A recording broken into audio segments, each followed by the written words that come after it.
Olá, seja bem-vindo a mais uma Esquina da Cultura comigo, Marta Corrêa, toda terça-feira, às 13 horas, aqui pela sua PCC Televisão.com.br,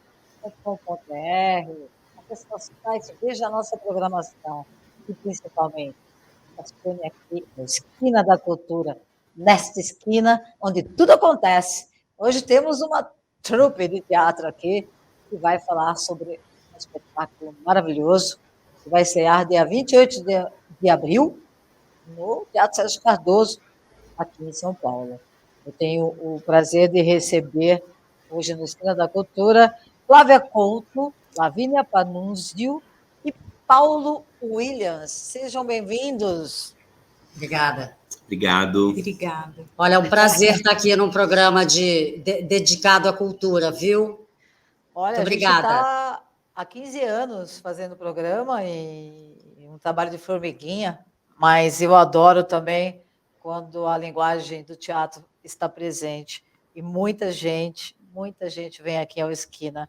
Muito obrigada pela essa classe tão necessária, tão maravilhosa, que são vocês que vivem, que respiram teatro. Viu? Muito obrigada. E vocês, antes da gente falar sobre o espetáculo, nem falei o nome ainda, mas a gente já vai saber, eu queria que cada um de vocês contasse um pouco para os nossos telespectadores, para os nossos internautas. Afinal, estamos para o mundo através da BCC Television com a Esquina da Cultura. Eu queria ouvir primeiro da Flávia. Flávia, você está aí até... Aliás, Flávia, vocês estavam no ensaio, né? E estão com os figurinos do espetáculo. Olha que maravilha. A maquiagem da Carmela. Pois é, o espetáculo chama-se Ai, Carmela.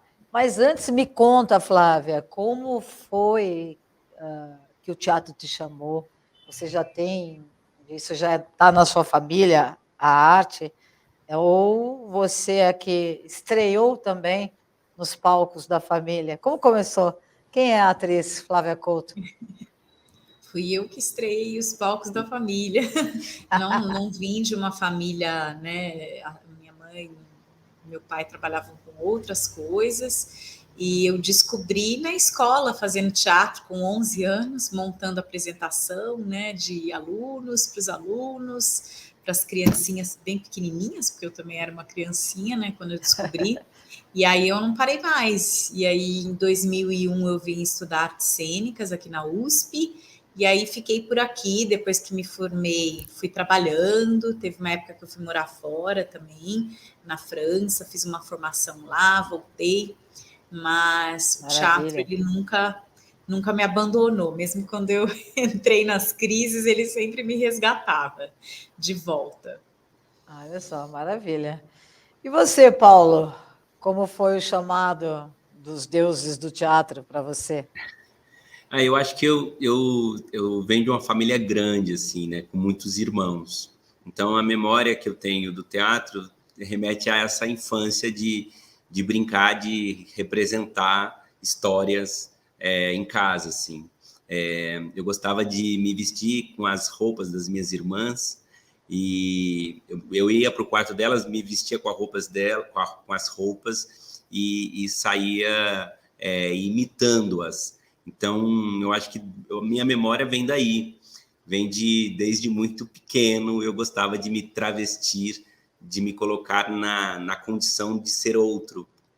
E aí também na escola, é muito legal o teatro nas escolas, é muito importante, porque eu estudava numa escola pública e veio um professor que começou a abrir uma turma de teatro. E aí foi a minha primeira experiência com a linguagem especificamente teatral. E nunca mais parei também. Trabalhei durante muito tempo. Minha formação é de grupo do interior, grupo amador no interior. Depois vim para São Paulo, me formei. Mas a minha relação é do teatro amador, do teatro de grupo, do teatro na escola. Por isso que eu sou tão entusiasta com a arte nas escolas. Olha que maravilha, né? Parabéns aí pela carreira dos dois. E Lavínia, você só está na direção, só é diretora, ou também tem a formação de atriz? Cara, eu também tenho uma relação familiar com o teatro. Ah, maravilha. Não é que tivesse pessoas do teatro lá na minha família, mas a gente, quando era criança, a nossa avó materna chamava Joaninha. E ela é uma mulher católica, foi uma mulher católica que passou boa parte da vida dela numa formação de escola de freiras.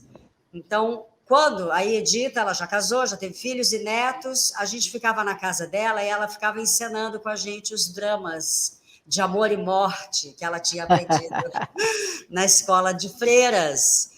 Então, a gente assim, tinha histórias de amantes e de envenenamento e de morte. E era uma brincadeira da gente na casa dela. Então, tinha essa versão mais europeia, né? Assim, essa visão europeia do teatro, e também o teatro popular. Tudo vindo da formação dela lá em Uberaba, com as freiras. E a gente tinha fazenda, e a gente, assim, minha mãe ficava tosando carneiro na beirada do córrego, e a gente ficava encenando essas coisas lá, entendeu? Eu tenho muita alegria de lembrar que eu tive essa iniciação através da minha avó e que foi tão definitivo na minha vida. Quando eu era já estudante, lá no Grupo Escolar Bom Jesus, que também era uma escola pública, de vez em quando tinha algumas apresentações e eu estava invariavelmente nelas, às vezes fazendo umas coisas com muito vexame, assim, errando muito, esquecendo o texto, mas nem por isso eu ficava constrangida, entendeu? Parecia que o erro não era exatamente um problema para mim.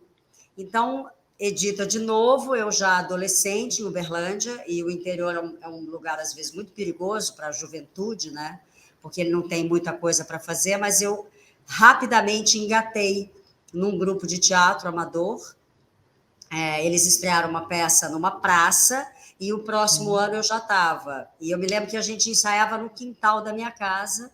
Era um quintal enorme, cimentado, assim, não tinha uma sala, era debaixo do céu mesmo. E a gente, então, fez o grupo Palcos e Quintais. A gente levava um ano ensaiando uma peça, que era só final de semana, para fazer uma apresentação no único teatro que tinha na cidade. Então, uma vez por ano, eu sabia que lá no final do ano eu ia fazer uma peça. E aí também consegui, assim, quando eu já estava no colegial, aí eu já estava numa escola particular, a gente conseguiu que o diretor contratasse um professor de teatro. Então, a gente tinha garantido que também a gente ia ter trabalho todo ano, e no final do ano a gente ia poder fazer não uma, mas algumas apresentações, que a gente conseguia viajar com a peça por Minas. Foi muito bacana. E daí eu vim fazer faculdade de teatro em Campinas. Eu sou da primeira turma de teatro da Unicamp. Sempre atriz. Em 2005, assim, 2004, foi um ano de vacas muito magras.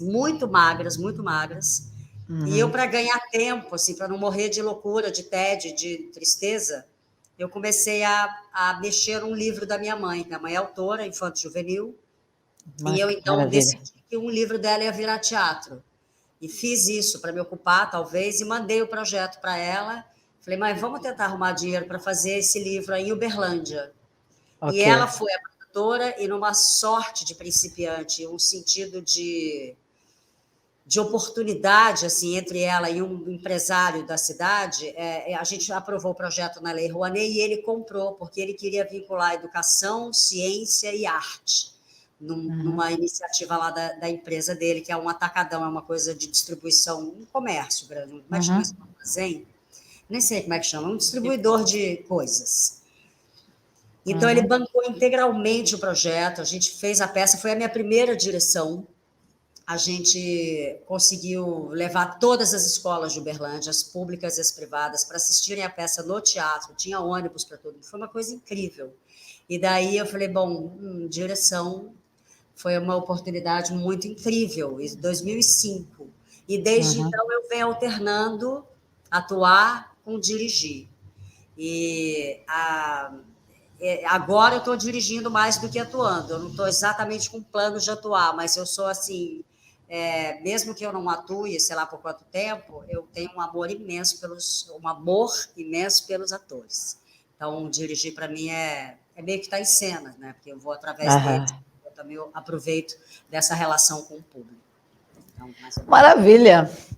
E vamos então falar sobre o espetáculo, né? Ai, Carmela, que vai estrear no dia 28 de abril, no Teatro Sérgio Cardoso, em São Paulo, né? Daqui a pouco a gente fala do serviço, como é que vai ser, os dias, horários, enfim.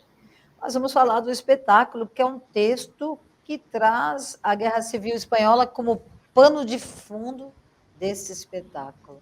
Então, vamos aí contando, galera, do que se trata, né, esse texto, quem é o dramaturgo e também o enredo, né, a história, é a história de quem também. Tá, eu só vou chamar o Paulo, porque o Paulo e a Flávia são os idealizadores desse projeto. Então, se vocês Maravilha. quiserem começar a falar disso. Eu vou começar a falar do autor, Uhum. o Sinesterra, José Sanches Sinesterra, é um importante dramaturgo espanhol, tem uma obra muito relevante dentro da dramaturgia, tanto na Espanha, também no cenário do teatro mundial. Ok. É um autor que na sua maneira de escrever, criou uma escola dramática na Espanha, né? Certo. Tem uma pesquisa da investigação desse teatro que ele chama de teatro menor, o teatro nômade, pensando nessa fricção entre temas contundentes da realidade, como esses deslocamentos, esses lugares de margem, esses homens à margem, o poder que coloca a humanidade à margem, a perpetuação das margens, né? A partir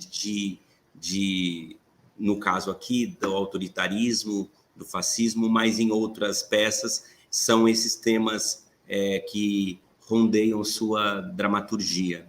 E eu conheci através da Flavinha, que trouxe o espetáculo Ai Carmela, e então passamos a conhecer um pouco mais da obra desse autor.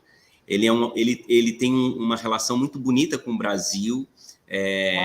Essa é a 4ª montagem do Ai Carmela aqui no Brasil, mas nas outras ocasiões ele esteve muito aqui, dando curso, dando palestra, falando sobre o seu trabalho, contando mais ou dando aulas e formações para artistas brasileiros. E ele fala do amor que ele tem ao Brasil e à América Latina.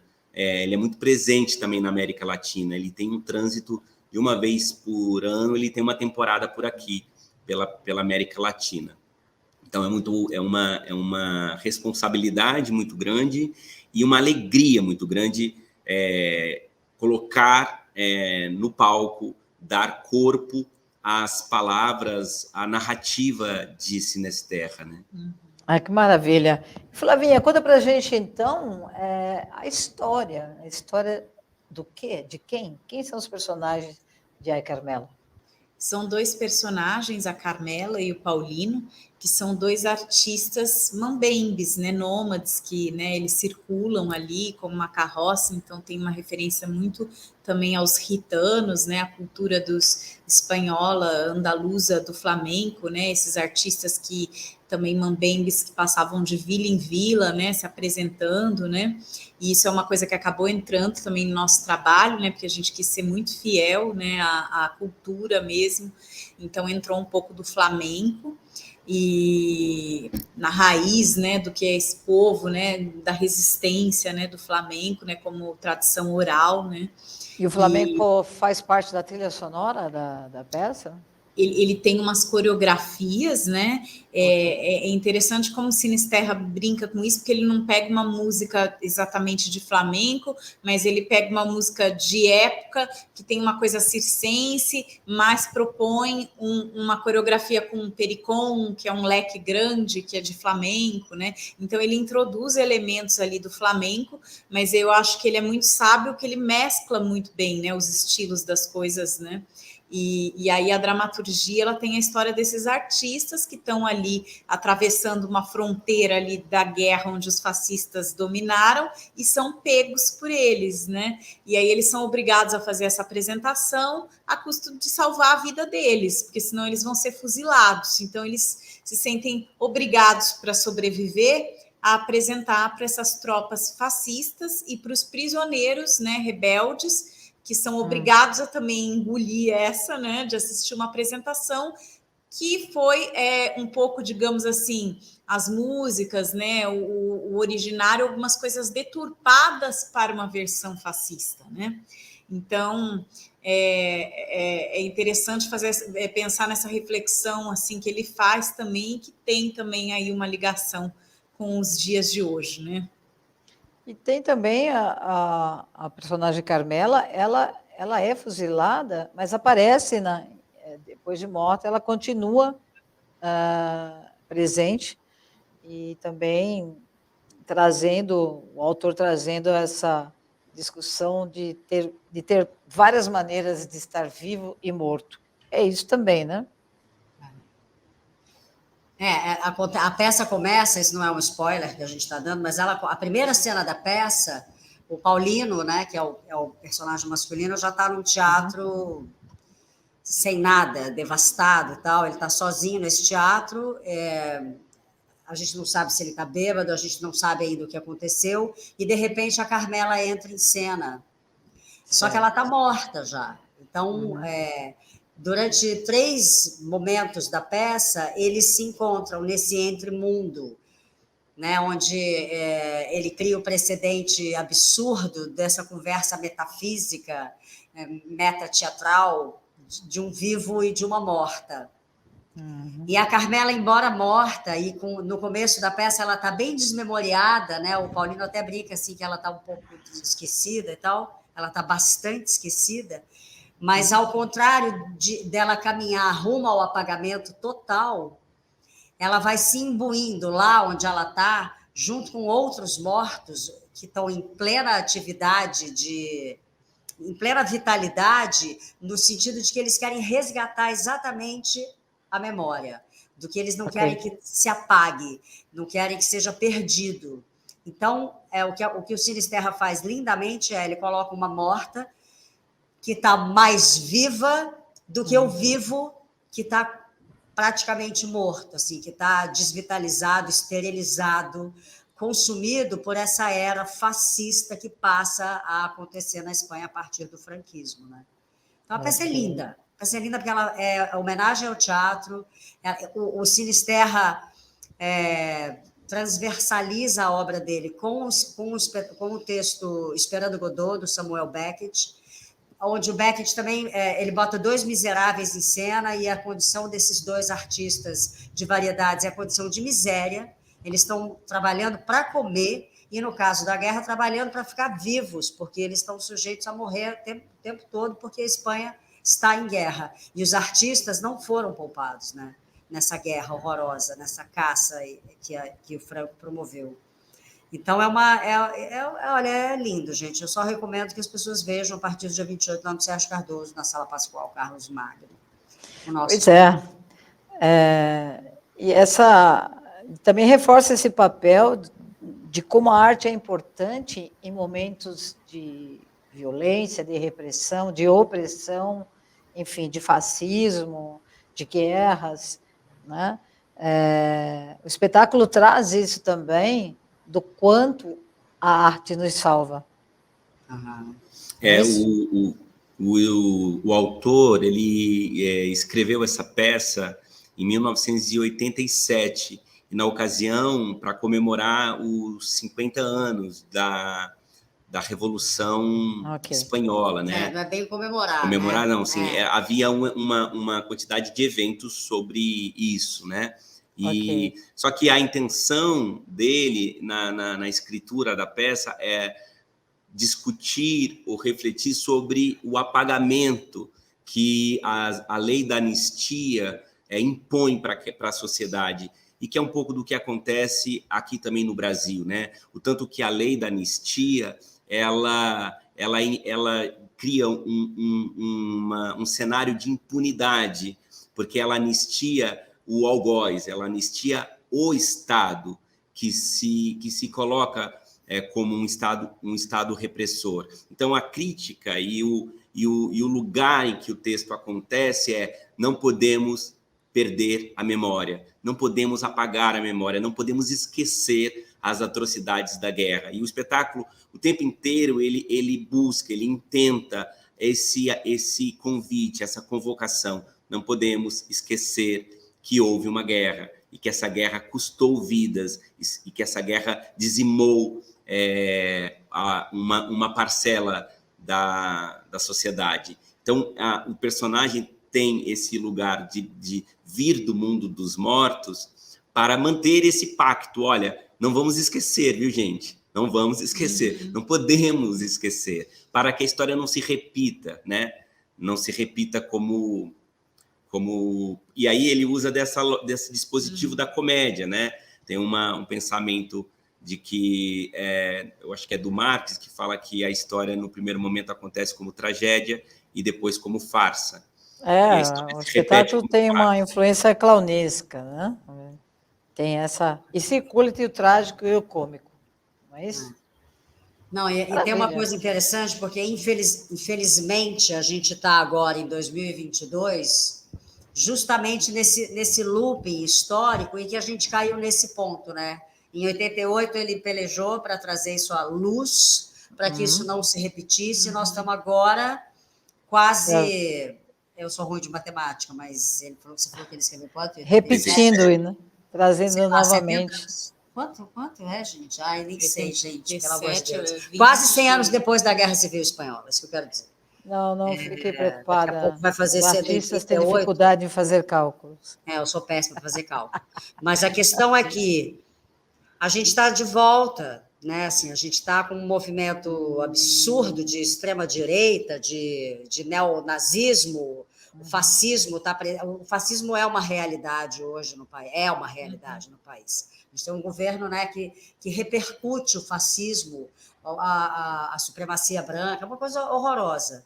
Então, nunca é tarde para a gente falar sobre isso, para a gente iluminar essa coisa, para ver se a gente bota esse mundo, esse pensamento, essa filosofia, essa ideologia debaixo da terra e promove, faz um bunker assim, para nunca mais isso sair, entendeu?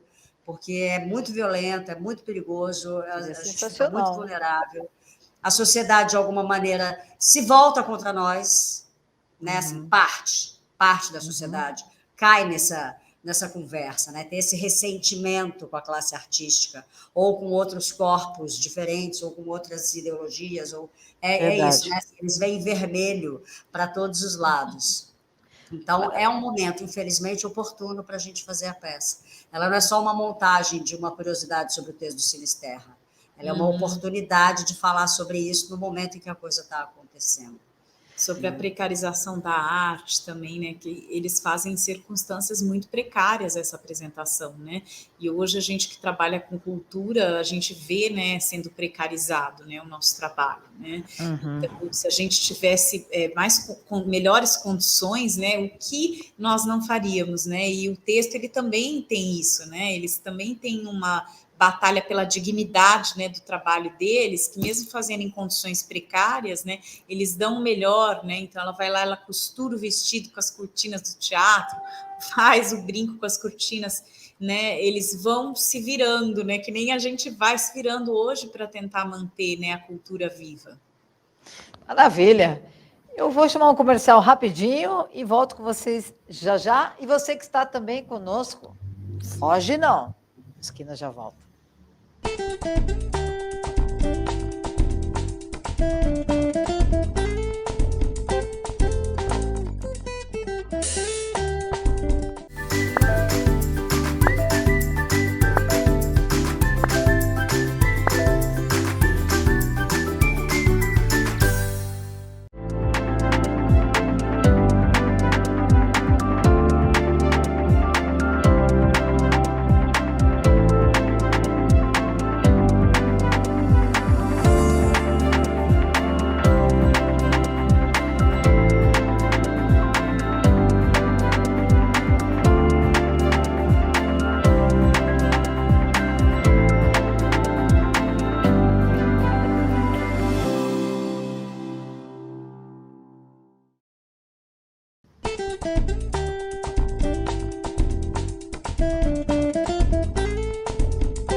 volta com a Esquina da Cultura, hoje com Lavínia Panunzio, diretora do espetáculo Ai Carmela, e os atores Paulo Williams e a Flávia Couto.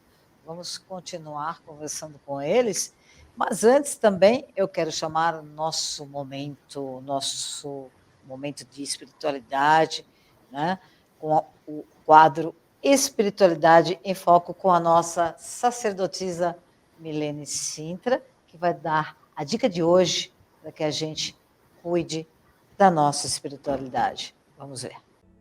Eu sou Milene Sintra, uma sacerdotisa transformando vidas. E no Espiritualidade em Foco de hoje, eu quero falar sobre a questão vida e morte.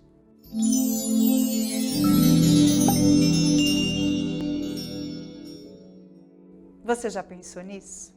Olha que interessante. Na pauta de hoje, fala-se de uma peça e essa peça contesta a ação do morto e a postura do vivo. Se você prestar atenção na vida, muitas pessoas estão esperando que a vida aconteça. Elas não têm sonho, elas não têm planos, elas não se posicionam, como se faltasse energia. E eu pergunto para você, como é que você está conduzindo a tua vida? Você está aguardando que algo aconteça? Ou você está fazendo acontecer? Como está a tua relação com a realidade, com a espiritualidade, com os teus sonhos, com os teus planos? Você está interagindo com o meio ao teu redor? Ou você está esperando que algo aconteça? Sabe? Quem espera sempre espera, mas quem faz, faz acontecer. Então, eu peço para que você se aproprie dessa energia que se chama vida e traga para você toda uma experiência de realidade. Conecte-se ao espiritual, vá buscar a sua essência, encontre seus sonhos, crie metas, projetos, planos. Tenha brilho nos olhos, tenha energia correndo na veia. Abrace a sua história e faça algo maior e melhor. Eu acredito em você. Essa é a minha dica de hoje.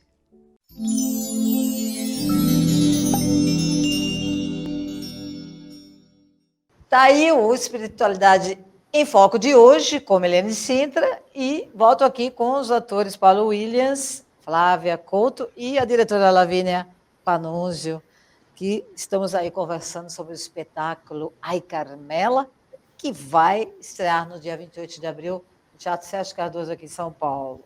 Estamos falando aí da importância também que o espetáculo mostra da arte, né?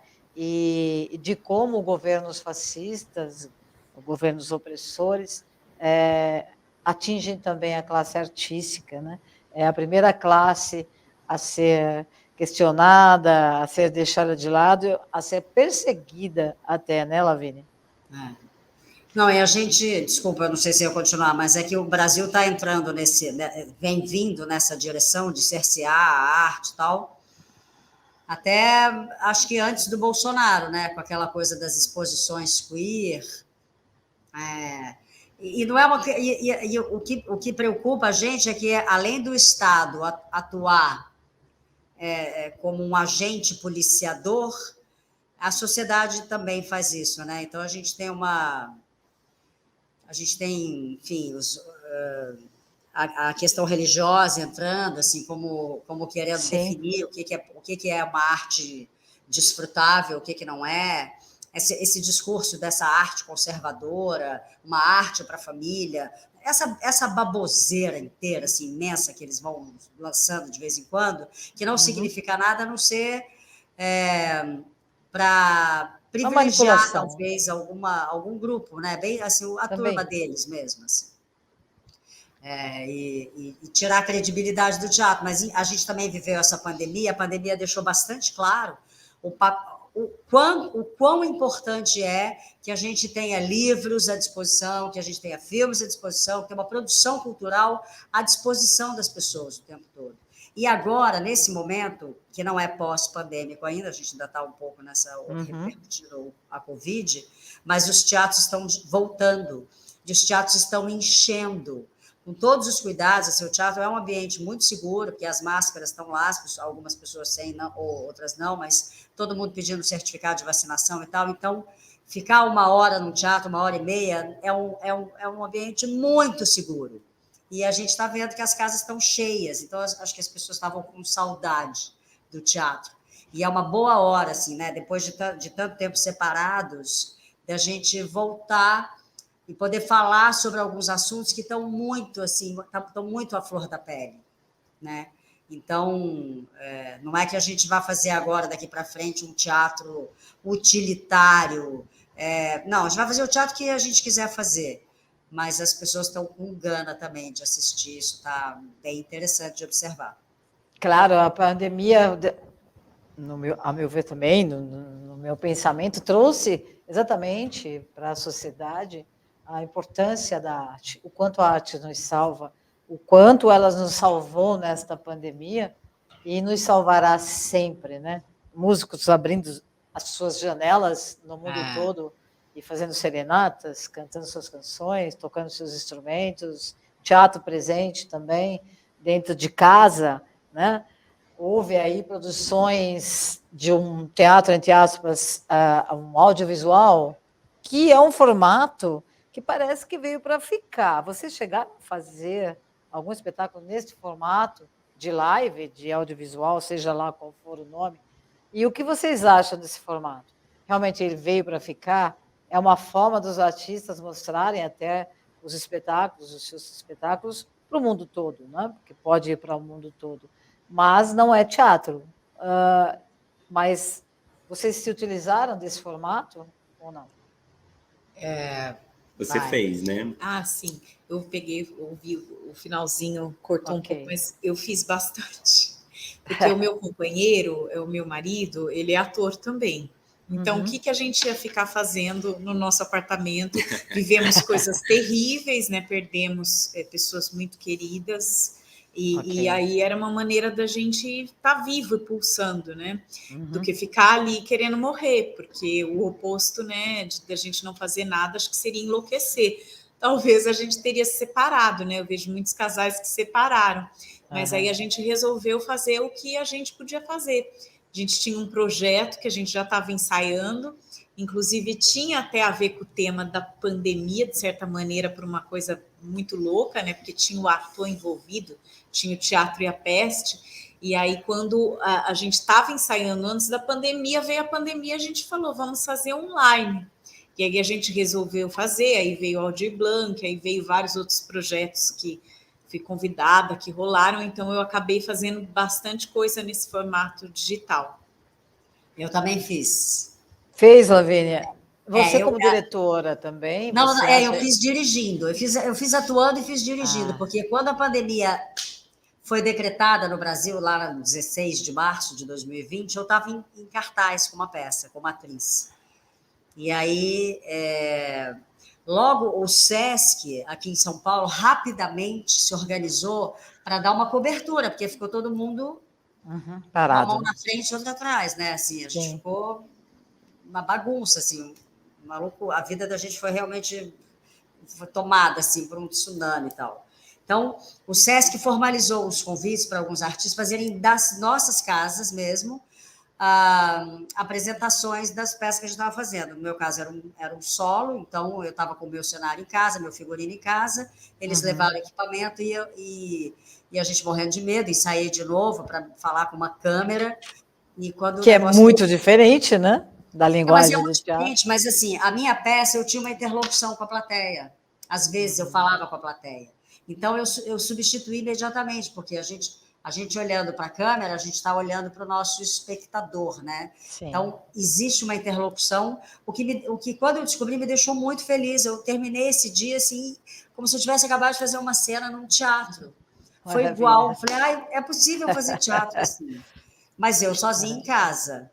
E aí, com o advento da Lei Aldir Blanc, que foi muito importante, uma vitória mesmo, muito importante para a cultura no Brasil naquele momento, muitos projetos e tal, eu fui dirigir umas meninas e a nossa plataforma ia ser o Zoom. Ok. E eu comecei muito triste, muito doida, falei, não vou saber fazer esse negócio de que é reunião, esse ambiente horroroso, inóspito e tal.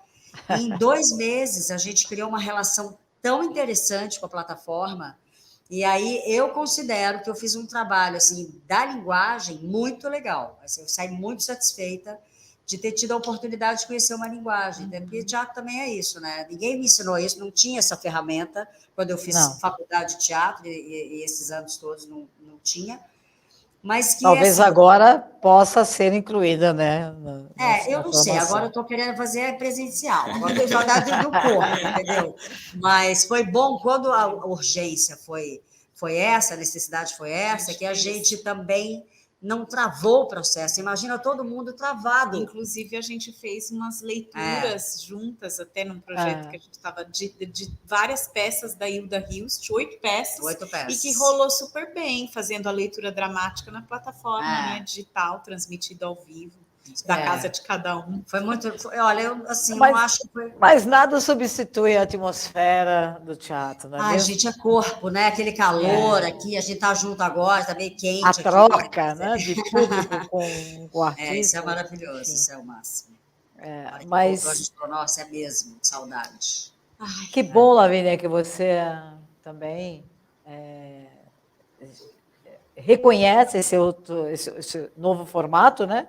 Que apareceu na pandemia, porque tem muitos atores, muitos diretores também que foram muito resistentes e não fizeram de forma alguma, porque dizem que não é teatro. Mas, Olha, eu não conheço ninguém que não tenha feito, sabia? é mesmo, eu conheço. Ah, é? Porque assim, eu conheço uns atores, inclusive mais velhos. O Elias Andreato, por exemplo, que nunca deixou de trabalhar nem um dia da vida dele, antes da pandemia, continuou trabalhando na pandemia, fazendo as coisas online, fazendo coisa online em casa, fazendo coisa online no teatro, Olha, assim, o Elias foi uma escola de teatro, entendeu? Assim, de sobrevivência, não só de sobrevivência, mas de existência, assim, de trazer o artista e a sua dignidade, assim, sabe, para a experiência de todo mundo, para que também ninguém esquecesse da gente de alguma forma, entendeu? Eu acho que se a gente tivesse sumido do mapa, hoje, a gente voltando, o povo vai falar assim, o que é teatro? O que mesmo? Então, a gente também ficar no ar, ficar online, no audiovisual, foi como teatro, foi bom para a gente não sumir do mapa, entendeu? Entendi. Era um Eu vou perigo. chamar, então, pedir para a produção colocar as fotos, algumas fotos do espetáculo, só para a gente dar um spoilerzinho e fazer a galera ficar com vontade de ver. Vamos ver. Aí, pode comentar. Tá. Essa é quem? Esse é um Manton, né? Não é um Manton, né? Foi uma adaptação de um Manton, mas aí um pouco de uma referência da dança flamenca, né? Que entra no espetáculo. Linda foto. E aqui, por exemplo, bom, tudo bem. Eu só queria falar uma Você coisa quer sobre que o volte? vestido. Volte a Por outra favor. foto. Ó, tá vendo? Aqui a gente vê que a roupa vermelha da Flávia tem uma quantidade de tecidos diferentes, que é o que ela diz. Ela falou, eu tive que fazer isso aqui em 1 hora e eu tive que pegar uns pedaços de cortina para fazer a roupa. Então, aqui na foto ele tá lindo, mas não é verdade. Assim, ele vai ser um pouco destruído. Ele tá mais Sensacional, Flávia. Assim, faz com o que tem. Se é cortina, faz com a cortina mesmo. Entendeu? As flores, que acho que não aparecem, mas estão aí, são flores que ela pegou de um vaso e fez um arranjo para pôr a flor no cabelo. Aqui já é ela essa morta, próxima? né? Aqui já é ela morta e a figurinista ainda está em acabamento esse casaco, mas a ideia é um bordado todo à mão, que é o buraco da bala. Né? Então é o tiro, né? Que ela levou aqui no coração, né? Então já é um figurino dela como morta. É assim que ela vem visitar o Paulino. Esse fantasma político, né? Que é a Carmela. Ela é muito política, gente. Ela é uma política da alegria, sabe? A revolução dela é a alegria dela, porque ela é destemida, sabe? Ela é encorajada a fazer as coisas, tanto que é isso. Ela, nesse momento último aí do espetáculo, ela se lança em direção aos fascistas, porque Ou é isso, ou é uma espécie de morte em vida, né? Que é o que o Paulino passa a viver a partir desse encontro com os fascistas nessa cidadezinha aí. Ele é Tá obrigado aí. a apresentar para os fascistas e se colocar como fascista, né? Essa representação desse chapeuzinho, dessa militarização. É isso, um pouquinho do que a gente vai fazer a partir do dia 28 no Sérgio Cardoso. Ok, a gente está no final do programa. Eu quero agradecer muito a presença de vocês aqui no Esquina da Cultura, com o espetáculo Ai Carmela, sensacional. Nós recomendamos aqui a todos vocês esse espetáculo. Eu tenho aqui o serviço, né?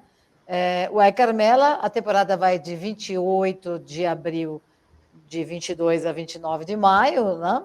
Isso. Quinta-feira a domingo, de quinta a domingo, às 19 horas, no Teatro Sérgio Cardoso, Sala Pascoal Carlos Magno, né?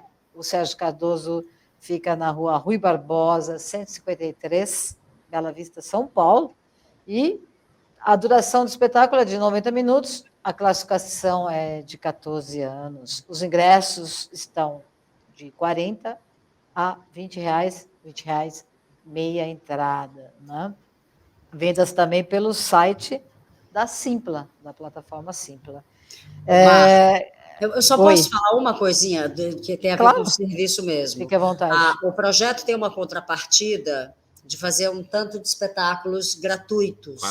Quatro apresentações para... Olha, maravilha. Isso. E esses espetáculos vão acontecer às sextas-feiras à tarde. Eles privilegiam as escolas. Mas de Lá no qualquer Sérgio maneira, mesmo. lá no Sérgio Cardoso, às 3, né? Às 15 horas às sextas-feiras, durante essa temporada. Mas, embora ele seja dedicado às escolas, se você que está nos ouvindo puder ir só às sextas, cai lá, entendeu? Cai lá, porque de repente você assiste rodeado de estudantes e professores, e a gente vai estar fazendo a peça com as 10, da mesma maneira que a gente vai fazer à noite para o público regular do teatro. Maravilha! Essa iniciativa, então, de trazer aí quatro espetáculos gratuitos, né? Principalmente para as escolas. Maravilha. Pessoal, estou muito feliz em recebê-los no Esquina da Cultura. Foi uma honra para mim que vocês possam, cada vez mais, nos trazer espetáculos sensacionais. Viva o teatro! Viva a volta do teatro, né? A volta da arte em todas as suas manifestações, embora ainda estejamos no final de uma pandemia, mas estamos voltando, estamos resistindo, né? E vamos resistir sempre. Eu, como artista também, como cantora, compositora, um pouquinho de atriz também, estou resistindo, e também aqui com a Esquina da Cultura, que traz para vocês a arte, né? Em todas as suas manifestações, a nossa cultura, né? E o quanto isso é importante para que um país exista. Um país sem arte, sem cultura, está morto. Não é mesmo, Lavínia? Vida longa ao programa Esquina da Cultura. Obrigado, Marta. Viva o teatro, viva a arte.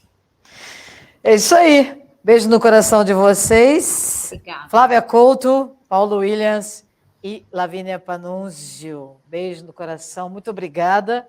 E eu aproveito para me despedir de você, que esteve novamente comigo aqui nesta esquina, onde tudo acontece. Esquina da Cultura. Uma boa semana. Beijo no coração de vocês. E eu volto terça que vem. Tchau.